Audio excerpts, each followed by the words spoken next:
За ЦСКА 48 е важен следващия матч срещу Литек за Купата на Аматьорската лига на неутрален терен в Враца. Той ще бъде в сряда. Сега първа възможност удари 1-0. Втора минута. Георги Кънчев открива резултата.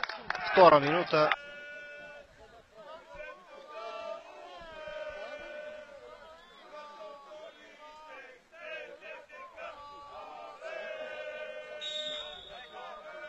Кирил Атанасов удар и 2-0.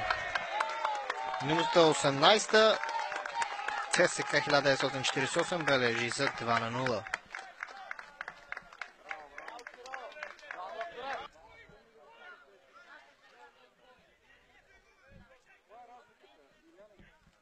Сега опасност и 2-1. 2-1.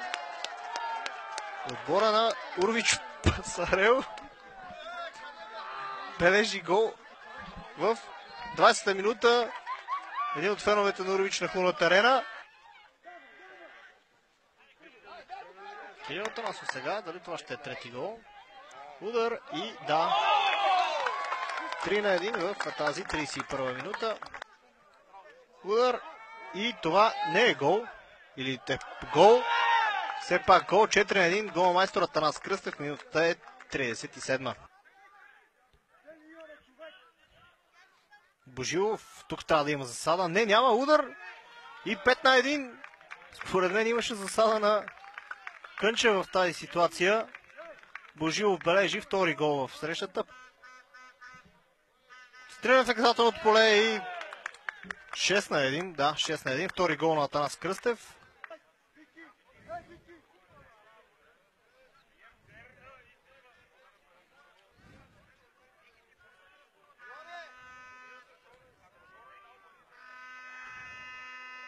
Сега възможност за втори гол за Урвич и какъв пропуск на Александър Господинов. Удар на Теодосиев и 7-1 след този хубав гол на Виктор Теодосиев в 86-та минута.